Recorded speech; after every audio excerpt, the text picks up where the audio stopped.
내담자의 복지 증진입니다. 이것이 바로 자선과 연관성이 있다. 이렇게 보시면 돼요. 상담을 통해 내담자가 도움을 받아야 하는데 상담자는 내담자의 정신건강이나 복리 또는 복지에 최선을 다해 내담자가 긍정적 방향으로 성장할 수 있도록 원조해야 되는 것이 바로 자선입니다. 이게 이제 나올 수 있어요. 내담자의 복지 증진이 개념에 쭉 깔리고 이것이 무슨 원칙이냐? 자선의 원칙. 이렇게 체킹하는 연습도 필요합니다. 정의의 원칙입니다. 이 정의의 원칙은 우리가 공정과 연관성이 있습니다. 내담자가 어떤 근거에 의해서든지 다른 사람과 다르게 취급받아서는 안 된다. 한마디로 말하면 차별 받아서는 안 된다라고 하는 거죠. 공정한 대우를 받아야 하는 겁니다. 즉 내담자가 자신의 성, 인종, 장애 여부 때문에 상담이나 어떠한 연구에서 차별받는 것은 바람직하지 않은 것입니다. 정의의 원칙에 어긋나는 겁니다. 차별하게 되면 공정하지 못한 것도 마찬가지고. 성실의 원칙입니다. 타인에게 도움을 제공하는 직업인에게 있어서 성실의 원칙은 필수적입니다. 성실은 상담자와 내담자가 지켜야 될 윤리적 의무이며 유대적 관계에 있어 핵심이 되는 겁니다.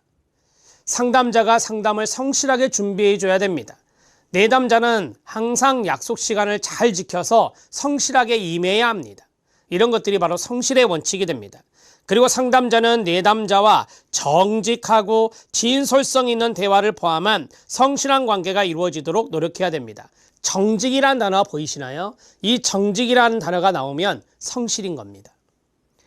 다시 읽어드리면 상담자는 내담자와 정직하면서도 진솔성 있는 대화, 이런 것들도 마찬가지 성실성의 원칙, 성실의 원칙에 포함되어 있는 겁니다. 자, 정리가 됐죠? 어렵지 않습니다. 충분히 해결할 수 있어요, 여러분들이. 자, 이제 조금 지엽적인 거 하나 해볼게요. 레벤슨이라는 학자가 제시한 직업상담사의 반윤리적 행동을 보겠습니다. 반윤리적 행동은 여러 형태가 있는데요. 레벤슨과 스완슨은 가장 일반적인 반윤리적 행동을 다음과 같이 제시하였습니다. 비밀을 누설했다든지, 자신의 전문적 능력을 초월했다든지. 이게 무슨 말일까요? 전문적인 능력의 범위 안에서 해야 되는데 그걸 넘어서까지 하는 것은 문제가 있는 겁니다. 그 다음에 태만하다든지, 자신이 갖지 않은 전문성을 주장한다든지, 자신이 갖지도 않아요. 그 전문성이 없어요. 근데 그걸 주장한다. 이것도 반윤리적인 겁니다. 내담자에게 자신의 가치, 상담자를 말해요. 상담자 자신의 가치를 속인다든지, 내담자에게 의존성을 심어준다든지, 내담자와 성적 행위를 한다든지. 이해 갈등은 이해 상충이라고 하는 겁니다. 우리가 이제 이해 충돌이라고도 하죠. 이해 충돌. 이해 충돌 관계에 상담자가 이해 충돌적인 부분에 대해서 상담자가 내담자를 이용해서 이익을 얻는 것, 이런 것들을 말할 수 있습니다. 과중한 요금이라든지 의심스러운 계약이라든지 부당한 광고, 이런 것들이 다 상담자의 반윤리적 행동이라고 이야기하고 있습니다. 아직까지 우리 공무원 시험에 출제되지는 않았습니다. 직업상담사 문제에 한 번 출제된 걸로 기억하고 있습니다. 참고하셔도 되겠죠. 공무원 시험 기출 적용은 이것이었습니다. 비밀 보장의 한계입니다. 자, 비밀 보장이라고 하는 것은 윤리적으로 지켜야 되는 의무이지만 절대적이진 않아요. 상대적인 거예요. 그래서 왼쪽에 쓰세요. 윤리 상대주의입니다. 윤리 상대주의에 입각한 거예요. 윤리적인 의무이지만 상대성이다라고 하는 거죠. 아래 1번부터 4번까지는 비밀 보장이 예외가 되는 거예요. 자, 1번. 상담자는 상담 시작 전이나 상담 과정 중 내담자에게 비밀 보장의 한계를 수시로 알리고 비밀 보장이 이행되는 상황에 대해 주지시킵니다. 상담자는 아래와 같은 내담자 개인 및 사회에 임박한 위험이 있다고 판단될 때 매우 조심스러운 고려 후에 내담자에 관한 정보를 적정한 전문가 혹은 사회당국에 제공할 수 있을 것입니다. 밑줄 친 부분을 잠깐 보십시오. 내담자 생명, 자해, 자살이나 사회 안전을 위협하는 행위, 위협하는 경우 비밀보장해서는 안 되는 겁니다. 내담자가 상담하는 과정 중에 자살 보고를 합니다. 그리고 그 사회 안전에 위협을 가하겠다, 사회적인 안전에 위협을 가하겠다, 이런 이야기를 합니다. 그러면 비밀보장해서는 안 되는 거고요. 두 번째, 내담자가 감염성이 있는 치명적인 질병이 있다는 확실한 정보를 가졌다. HIV 감염, 이런 것들에게 들어갈 수 있겠죠. 이런 것들은 다 비밀보장해서는 안 됩니다. 알려야 하는 것입니다. 내담자가 심각한 학대를 당하고 있다. 학대는 범죄입니다. 그리고 네 번째, 법적으로 정보의 공개가 요구되는 경우입니다. 이제 우리가 상담을 하다 보면 다른 이 내담자가 법적인 소송에 휘말릴 수 있어요. 그러면 법원에서 상담의 내용을 공개해 줄 것을 요청할 수가 있어요. 법원에서. 그럴 때는 공개가 가능하다는 겁니다. 법적으로 정보의 공개가 요구되는 경우, 이럴 때는 바로 공개할 수 있다. 이렇게 정리하시면 되겠습니다. 자, 상담 시 고려할 점입니다. 위에는 네 가지만 철저하게 알아놓으세요. 이 네 가지가 잘 나오니까. 상담 시 고려할 점. 다른 상담자에 대해서 이야기하지 말아야 합니다.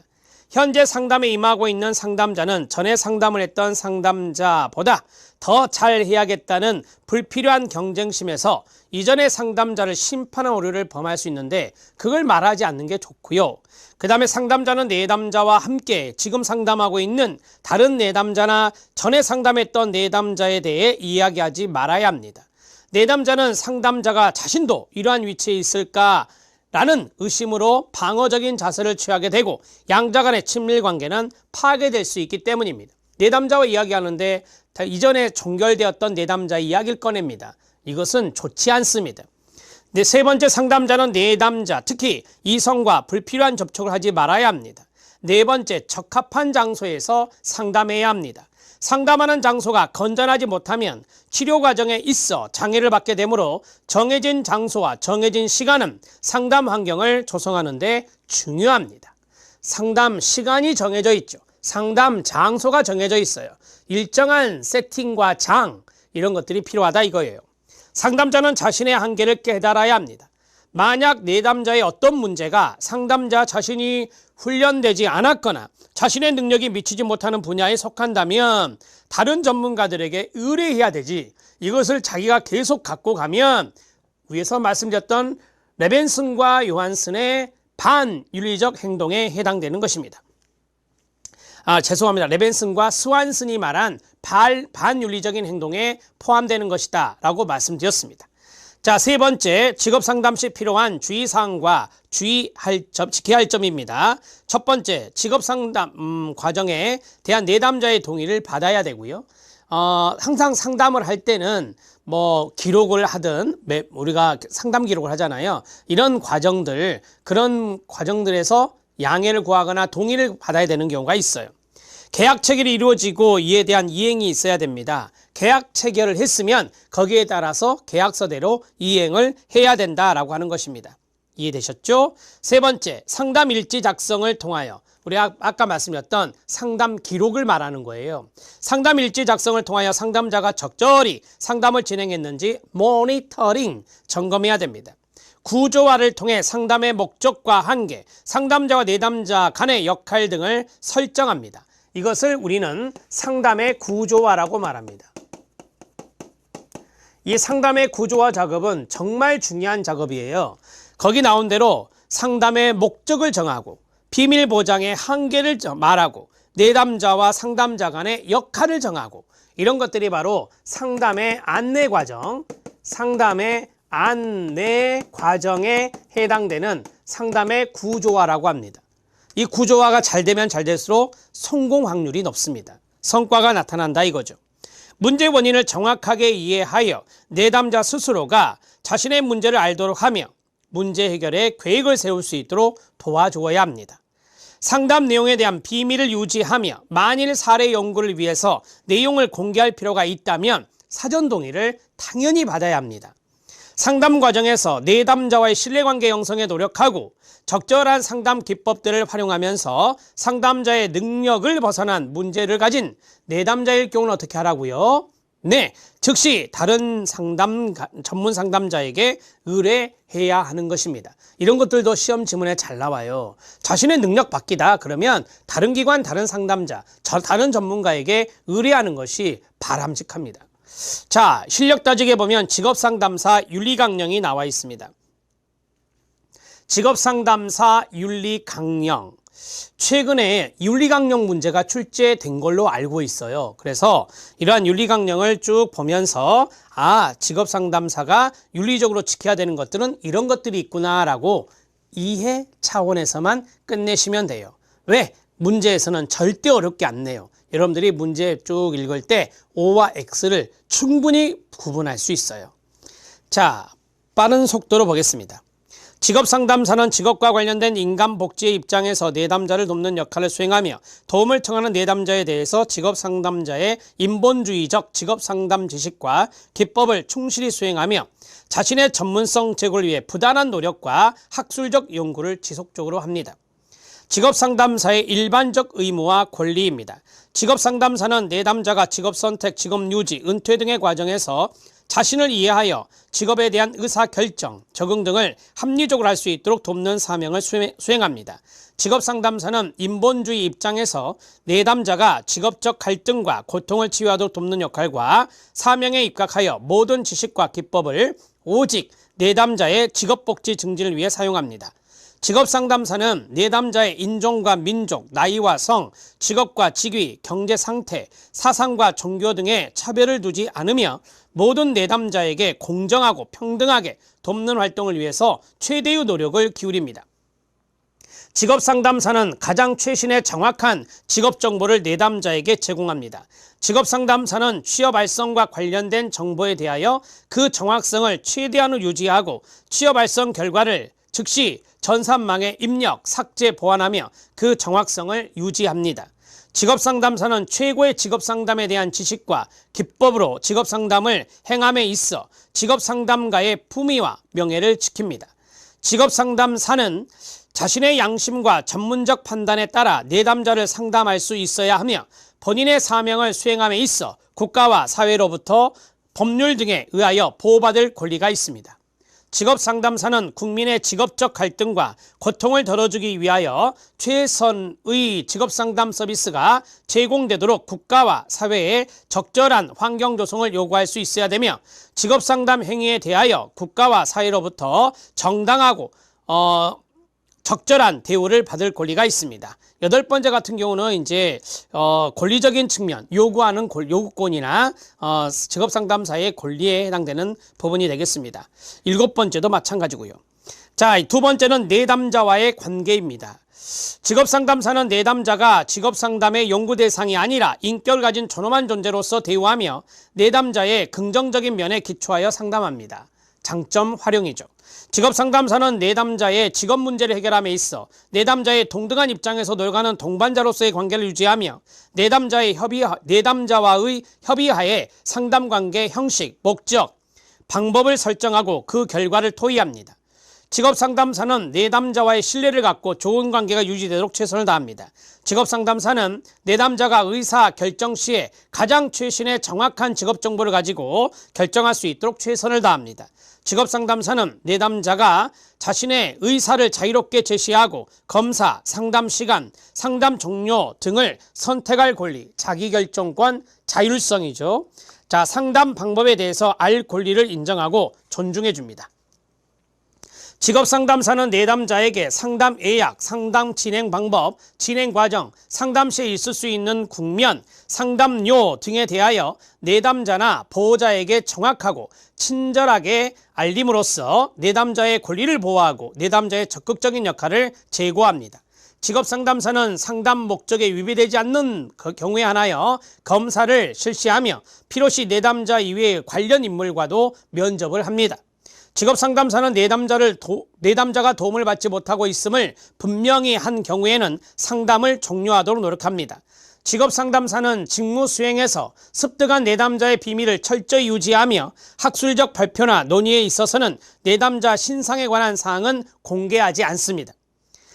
직업상담사는 연구의 목적으로 상담 사례를 발표할 시에는 반드시 내담자의 동의를 얻어야 되며 내담자의 신상에 대한 단서의 일체를 공개하지 않습니다. 이게 바로 익명성 보장이죠. 동의를 받고 우리가 공개를 하더라도 익명성을 보장해야 된다라고 하는 겁니다. 직업상담사는 자신의 전문성을 제고하기 위하여 인간에 대한 연구, 직업상담 기법 탐구 등의 연구활동을 부단히 노력해야 됩니다. 동료 직업상담사와의 관계입니다. 동료에만 동그라미. 직업상담사는 모든 직업상담사들을 서로 아끼고 존중합니다. 직업상담사는 모든 직업상담사들이 수행하는 직무의 가치와 내용을 인정하고 이해하여야 하며 상호 간의 민주적 직무관계를 이루도록 최선의 노력을 다합니다. 직업상담사는 내담자와의 직업상담을 포함한 모든 직업상담 관련 활동을 수행함에 있어 동료 직업상담사와 협조하여야 하며 자신의 능력이나 기법의 한계를 인식하고 전문가 기준에 위배되는 행동을 하지 않습니다. 자신의 개인 문제나 능력의 한계에서 벗어난 내담자의 경우 언제든지 내담자에게 맞는 전문성을 가진 다른 직업상담사 동료에게 의뢰하는 게 바람직하다라고 말씀드렸습니다. 직업상담사는 직업상담, 심리학적으로 인정되지 않은 직업상담을 행하는 경우를 제외하고는 동료 직업상담사들의 상담 행위에 대해 비난하지 않습니다. 직업상담사는 동료 직업상담사들이 의학적, 윤리적 오류를 범하는 경우 그것을 알리고 바로잡습니다. 직업상담사의 사회적 역할과 임무를 보겠습니다. 직업상담사는 지역사회, 국가, 인류사회와 그 구성원들의 직업적 갈등과 고통을 치유하고 직업생활의 질을 향상시키기 위해 최선의 노력을 다합니다.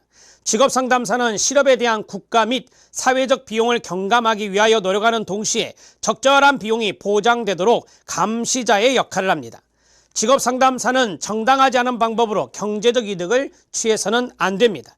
직업상담사는 적절한 검사비, 상담료, 프로그램 참가료 등 이외의 금품이나 부당한 대가를 받아서는 안 됩니다. 또한 직업상담사는 순수한 목적의 직업상담 서비스를 제공하고 상담료와 관련하여 직업상담 질서를 문란하게 하지 않습니다. 직업상담사는 어떤 방법으로든 내담자를 위한 직업정보 제공 이외의 목적으로 광고를 하지 않습니다. 직업상담 제공의 목적이더라도 과장 광고, 동료 직업상담사들을 비방하는 광고, 저속한 광고를 하지 않습니다. 이런 것들이 반윤리적 행동에 들어가 있었죠. 그 다음에 직업상담 연구입니다. 마지막입니다. 직업상담사는 내담자가 초기 면담에서 상담 종료 시까지 상담 목적을 달성하도록 도우며 상담 이외의 다른 목적으로 상담을 진행하지 않습니다. 직업상담사는 직업상담 기법을 구현하고 그 결과를 관련 학회에 보고하여 회원들에게 정보를 공유하게 합니다. 직업상담사는 전문성 제고를 위하여 직업상담 전문 지식과 기법, 직업 정보의 가공 등에 대하여 부단한 노력을 합니다. 직업상담사는 직업상담 서비스의 질을 위하여 정기적으로 관련 학회의 교육, 연구활동에 적극적, 능동적으로 참여합니다. 직업상담사는 전문가로서의 활동을 통해 직업상담 정책과 제도의 발전 확립에 참여합니다. 자, 여기까지 해서 윤리강령을 쭉 봐드렸습니다. 여러분들이 한번 읽을 걸 저랑 같이 회독했어요. 이제 여러분들은 이 내용들에 대해서 어느 정도 숙지가 됐죠. 기출문제가 60문제가 있습니다. 2018, 2019, 2020 이 기출문제들을 보시면서 여러분들이 윤리와 연관된 문제는 한 문제 정도가 예상된다라고 했었잖아요. 그래서 한 3문제 정도가 예상되는데 그 문제들을 보시면서 한번 풀어보시기 바랍니다. 어렵지 않습니다. 하실 수 있습니다. 자, 이제 윤리적인 부분 끝났고요. 직업상담의 행정 들어가도록 하겠습니다. 직업상담의 행정의 앞부분은 워밍업입니다. 직업상담 행정의 의미입니다. 여러분, 우리는 상담을 할 때 상담 일지를 쓰고, 그렇죠? 그 다음에 시간과 장소를 정하죠? 이런 것들이 다 일종의 행정관리입니다. 이런 것들을 말하는 건데요. 직업상담 행정의 의미는 상담 진행을 위한 지원적인 면을 포함하며 지원의 범위는 사무적인 일들과 인간 간의 관계, 그 다음 사무와 인간의 관리적인 면을 의미하는 것입니다. 카츠의 3가지 행정기술이 있습니다. 그 자리 별표 하나. 자, 카츠가 말한 3가지 행정기술은 사무처리와 인화와 구상적 기술이 있어요. 이 구상적 기술이 말이 좀 어렵잖아요. 상황을 파악하는 겁니다. 자, 사무처리 들어갑니다. 직업상담과 관련된 문서의 작성과 보관, 재정과 회계 등의 업무 기술을 말합니다. 사무처리. 그 다음에 인화는 뭐예요? 그렇죠. 인화, 단결 이런 말 들어보셨잖아요. 직업상담 기관 내의 개인 간 또는 집단 성원 간에 원활하게 일할 수 있게 하는 기술이 되겠습니다. 그게 바로 인화적 기술입니다. 자, 그 다음에 구상적 기술은 1번 상황파악적 기술, 그 자리 밑줄 치면 돼요. 상황파악적 기술로 전체적인 상담 기관이나 상담 프로그램 전반을 포괄적으로 파악하는 능력이 되겠습니다. 이거를 구상적 기술이다 이렇게 말합니다. 자, 직업상담 기관에서 직업상담사의 직위가 상승되고 역할이 확대될수록 더욱더 요구되는 행정기술이 바로 이 상황파악 기술인 구상적 기술이다 이렇게 말할 수 있겠습니다.